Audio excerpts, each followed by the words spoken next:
Hi అండి, welcome to my channel homely heaven. మీలో first time నా ఛానల్ చూస్తుంటే please like, share and subscribe. ఇది నిన్నటి వీడియో అండి. నిన్న మండే కదా, మండే వీడియో ఇది. నేను నిన్న లంచ్కి ఏమేమి ప్రిపేర్ చేశానో మీకు షేర్ చేస్తున్నాను. ఎందుకంటే మా పాప హాస్టల్కి వెళ్ళిపోతుంది, అందుకోసమని నేను ఈరోజు లంచ్లోకి ఇవి ప్రిపేర్ చేస్తున్నానండి. ముందుగా క్యారెట్ హల్వా చూపిస్తున్నాను. స్టవ్ మీద ప్యాన్ పెట్టుకొని అది కొద్దిగా హీట్ అయిన తర్వాత దాంట్లోకి నెయ్యి వేసాను. నెయ్యి వేసేసి అది కొద్దిగా కాగిన తర్వాత జీడిపప్పు, కిస్మిస్ అవి వేపేసాను. తర్వాత అవి తీసి పక్కన పెట్టేసుకొని క్యారెట్ ఇలాగా సన్నగా తురిమి పెట్టుకున్నాను. ఆ క్యారెట్ వేసి బాగా నెయ్యిలో కొద్దిసేపు బాగా మగ్గనివ్వాలి. అది కొద్దిగా మగ్గిన తర్వాత ఒక 5 మినిట్స్ అయిన తర్వాత దీంట్లోకి 1 గ్లాస్ పంచదార వేసాను. పంచదారతో పాటు మిల్క్ మేడ్ కూడా వేస్తున్నానండి. మిల్క్ మేడ్ వేస్తే టేస్ట్ చాలా బాగుంటుంది, అందుకోసం మిల్క్ మేడ్ వేసాను.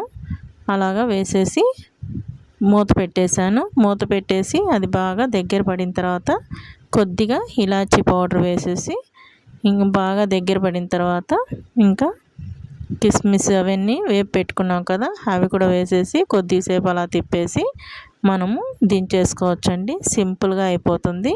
ఇది చాలా టేస్టీగా కూడా ఉంటుంది. మిల్క్ మేడ్ వేసాం కదా, టేస్ట్ అయితే చాలా బాగుంటుందండి. వట్టి పంచదార కంటే ఇలా కొద్దిగా పంచదార, మిల్క్ మేడ్ 2 వేసామంటే టేస్ట్ చాలా బాగుంటుంది. ఒకసారి ట్రై చేసి చూడండి.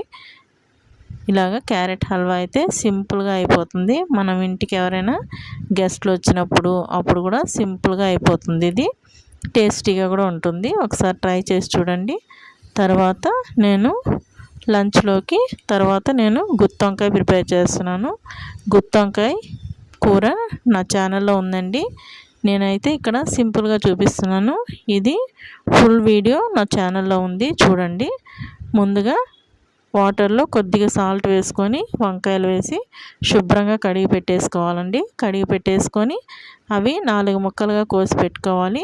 కోసి పెట్టేసుకొని దాంట్లోకి మసాలాకి నేను వేరుశనగపప్పు, నువ్వులు, ఎండు కొబ్బరి, మెంతులు, కొద్దిగా జీలకర్ర వేసి బాగా డ్రై రోస్ట్ చేసేసి అవి పేస్ట్ చేసి పెట్టుకున్నానండి. దాంట్లోనే కారము, ఉప్పు, పసుపు, చింతపండు తగినంత వేసి బాగా గ్రైండ్ చేసేసి ఇలా మసాలా గ్రైండ్ చేసి పెట్టుకున్నది మనము ఈ వంకాయల్లో కూరేసి, ఇక్కడేమో ప్యాన్లో నేను కొద్దిగా ఆయిల్ వేసి దాంట్లోకి ఆవాలు, జీలకర్ర, మెంతులు, ఉల్లిపాయలు, పచ్చిమిరపకాయలు, అల్లం వెల్లుల్లిపాయ పేస్ట్ వేసాను. అది బాగా మగ్గిన తర్వాత ఈ వంకాయలన్నీ పెట్టేసి దాంట్లోకి కొద్దిగా మసాలా వాటర్ వేసాను.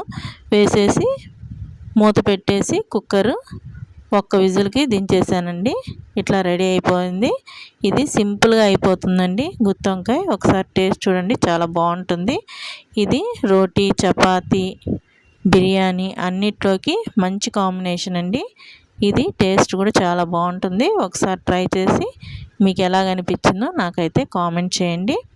ఇలాగా గుత్తొంకాయ కూడా రెడీ అయిపోయింది. తర్వాత దీంట్లోకి కాంబినేషన్గా నేను వెజిటేబుల్ రైస్ చేస్తున్నాను.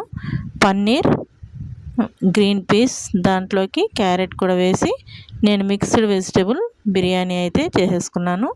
ఇదైతే పిల్లలు ఇష్టంగా తింటారు కదా. ఇది కూడా నా ఛానల్లో ఉందండి వీడియో. ఒకసారి ట్రై చేయండి. మీకు వీడియో నచ్చితే ఒక లైక్ ఇవ్వండి. మీరిచ్చే లైక్ నాకు చాలా యూస్ఫుల్ అండి. అందుకోసం వీడియో చూసిన ప్రతి ఒక్కళ్ళు ఒక లైక్ ఇవ్వండి. ఇలాగా ప్యాన్ పెట్టుకొనేసి నేను దాంట్లో ఆయిల్ వేసాను. దాంట్లోకి గరం మసాలా అవన్నీ వేసాను, స్పైసెస్ అన్నీ. అవి కొద్దిగా వేగిన తర్వాత ఉల్లిపాయలు, పచ్చిమిరపకాయలు, క్యారెట్ ముక్కలు, గ్రీన్ పీసు, పన్నీర్, కొద్దిగా ఉప్పు, కారం, పసుపు వేసాను. వేసేసి తర్వాత మనం 1/2 అవర్ నానబెట్టుకున్న బియ్యం కూడా వేసేసి తగిన వాటర్ వేసేసుకోవాలి. వేసేసి మూత పెట్టేస్తే సింపుల్గా వెజిటేబుల్ రైస్ కూడా రెడీ అయిపోతుందండి. చాలా సింపుల్గా అయిపోతాయి.